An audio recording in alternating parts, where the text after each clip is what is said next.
শুধু একটা আলু আর ১ কাপ আটা দিয়ে এত মজার ক্রিসপি স্ন্যাক্স বানানো যায়, না দেখলে বিশ্বাসই হবে না। খুব মজার রেসিপি মিনি আলুর প্যাটিস। একদম ভিন্নভাবে বানাচ্ছি, কোনো রকম ঝামেলা ছাড়াই খুব সহজে বানিয়ে নেওয়া যায় আর খেতেও দুর্দান্ত। আসসালামু আলাইকুম, welcome to my channel kitchen এলেন অফিসিয়াল। তোমরা কেমন আছো বন্ধুরা? আশা করছি যে যেখান থেকেই ভিডিও দেখছো অনেক অনেক ভালো আছো। তো দেখো মিনি আলুর প্যাটিস বানানোর জন্য প্রথমে আমি আটা ময়দাটা মিক্সড করে নিয়েছি। একটা বোলেতে আমি ১ কাপ নিয়ে নিলাম। দিয়ে দিচ্ছি স্বাদ অনুযায়ী নুন। তোমরা চাইলে শুধু আটা বা শুধু ময়দা দিয়ে করতে পারো। তো আমি আটা ময়দা মিশিয়ে নিয়েছি। তো দিয়ে দিলাম একটু কালো জিরে, অল্প একটু চিনি। এবার দিয়ে দেবো অল্প একটু তেল, ভাজার তেল। দিয়ে খুব ভালো করে ময়াম দিয়ে নেব। যেভাবে আমরা রুটি পরোটা আর কি বানাই। ভালো করে ময়াম দেওয়া হয়ে গেছে। এবারে অল্প অল্প করে পানি দিয়ে একটা ডো বানিয়ে নেব। ঠিক মানে শক্তও না, খুব শক্তও না, আর খুব নরমও না। মিডিয়ামে একটা ডো বানিয়ে নেব। দেখো ডোটা বানানো হয়ে গেছে। এটাকে আমি উপরে একটু তেল মাখিয়ে 10 মিনিট মতো রেখে দেব। ঠিক এরকম হবে ডোটা, রেখে দেব। বন্ধুরা, তোমাদের যদি ভালো লাগে প্লিজ প্লিজ অনুরোধ, লাইক দিয়ে ভিডিওটা কন্টিনিউ করো। আর আমার চ্যানেলে যে সকল বন্ধুরা নতুন, যদি তোমাদের ভালো লেগে যায় লাইক দিয়ে সাবস্ক্রাইব করে পাশে থেকে যেতে পারো।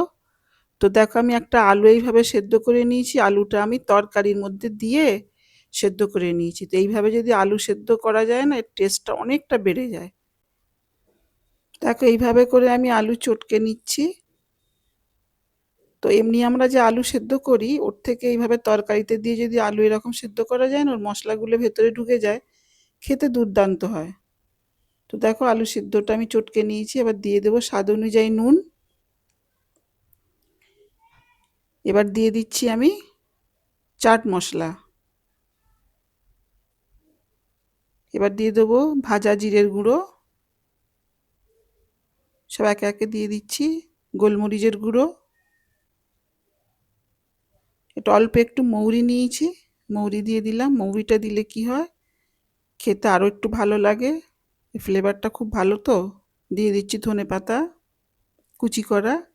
আর আমি অল্প একটু টমেটো, পেঁয়াজ এভাবে কুচিয়ে নিয়েছি, একটা কাঁচা লঙ্কা, এগুলো দিয়ে দিচ্ছি একে একে।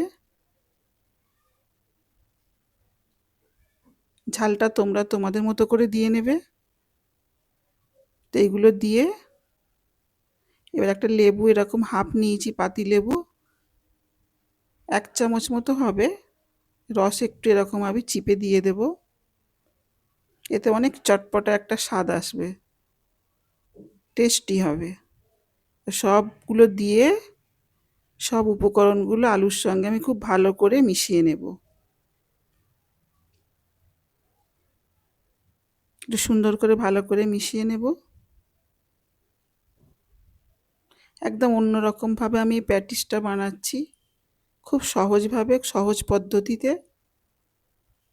দেখো ময়দাটা মানে আটা যে ময়দা আমি একসঙ্গে মিক্সড করে মেখে রেখেছিলাম, দেখো ওটা খুব সুন্দরভাবে বসে গেছে, মানে সেট হয়ে গেছে। তো এবারে আমি এটা থেকে দুটো লেচি কেটে নেব।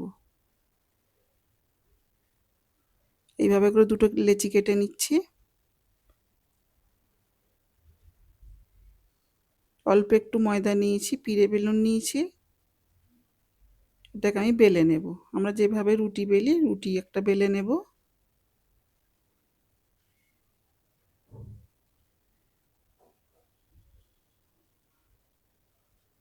এই একটা আলু আর 1 কাপ এই আটা দিয়ে কতগুলো হবে প্যাটিস। দেখো আমি বেলে নিচ্ছি, ঠিক এরকম হবে, খুব মোটাও না খুব পাতলাও না। এইভাবে করে একটা রুটি বেলে নিতে হবে প্রথমে। এবার হাফ মানে এরকম মানে আলু যে মিশিয়ে রেখেছি সব কিছু মশলা দিয়ে আলুর মিশ্রণটা হাফ দিয়ে দেব। খুব ভালো করে এই রুটির মধ্যে আমি চামচের সাহায্যে মিশিয়ে দেব।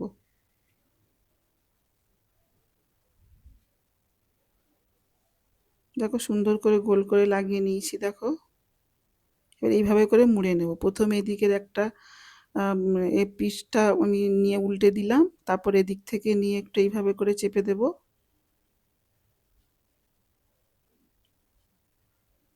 আর শেষের ধারটা এইভাবে করে চেপে মুড়ে নেব। খুব ভালো করে মুড়ে নিয়ে এবার এটাকে আমি আরও একবার ফোল্ড করে করে এইভাবে রোল বানিয়ে নেব। খুব সুন্দরভাবে তৈরি হয়ে যায় সহজে। দেখো একটা রোল তৈরি হয়ে গেল।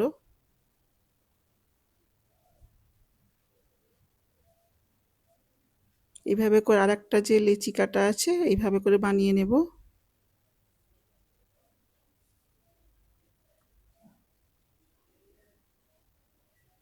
দেখো বানিয়ে নিচ্ছি। সকালের টিফিনে বা বিকেলের চায়ের আড্ডায় না এইভাবে এরকম যদি মিনি মানে আলুর প্যাটিস রাখা যায় না, দারুণ হবে, জমে যাবে, দুর্দান্ত খেতে হয়। আমি এরকম ছিদ্রযুক্ত একটা প্লেট নিয়েছি, এটাকে আমি তেল ব্রাশ করে নেব।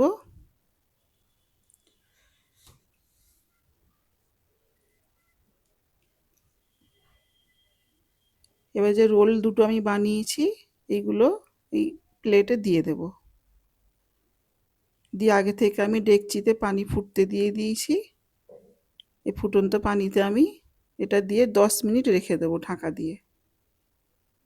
এই ভাপেতে সব কিছু ভালোভাবে সেদ্ধ হয়ে যাবে। দেখো 10 মিনিট হয়ে গেছে, খুব সুন্দরভাবে সব কিছু সেদ্ধ হয়ে গেছে। এবার আমি উঠিয়ে নেব।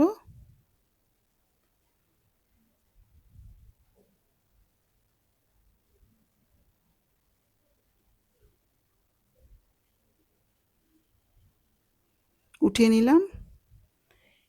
এবার এটাকে আমি 4টে টুকরো করব, মানে 4 ভাগে ভাগ করে নেব। এক একটা রোল 4 ভাগে ভাগ করে নেব। এরকম ছুরি দিয়ে কেটে নেব।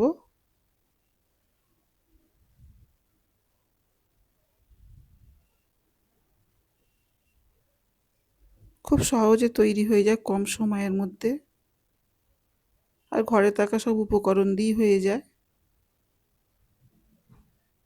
এবারে এক একটা ভাগ নিয়ে আমি এইভাবে কোনাকুনিভাবে কেটে নেব, প্যাটিসের মতো আর কি শেপ চলে আসবে। দেখো কত সুন্দর হয়েছে, ঝামেলা ছাড়াই তৈরি হয়ে গেল প্যাটিস। সবগুলোকে আমি একইভাবে কেটে নিয়েছি। এর আরও একটা আমি বোল নিয়েছি, এতে দিয়ে দিচ্ছি 2 চামচ বড় চামচের আটা আর ছোট চামচ 2 চামচের কর্নফ্লাওয়ার। এতে দিয়ে দেবো স্বাদ মতো নুন।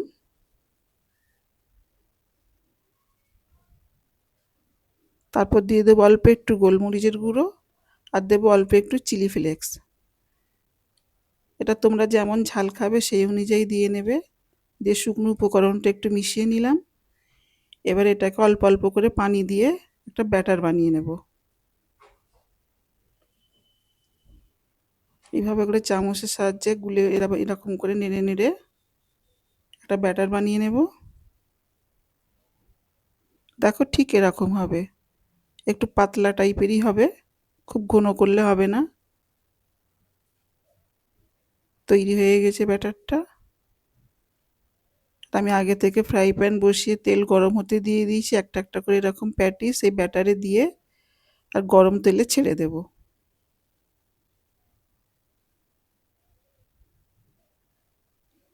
সবগুলোকে এইভাবে করে দিয়ে নেব।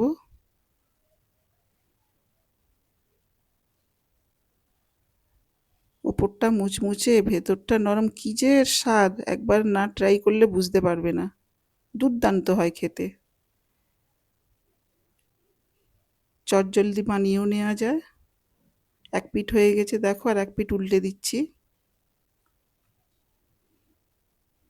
যদি ভালো লাগে বন্ধুরা প্লিজ লাইক দিয়ে কন্টিনিউ করো ভিডিওটা।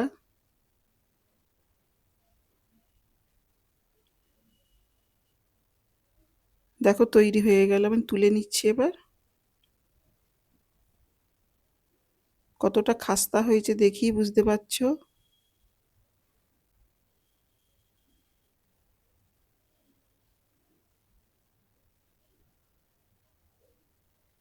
অনেক খাস্তা হয়েছে। তৈরি হয়ে গেল আলুর মিনি প্যাটিস। কেমন লাগলো তোমাদের? কমেন্টে জানাবে। যদি খুব ভালো লেগে যায় সাবস্ক্রাইব করে পাশে থেকে যাবে, শেয়ার করবে।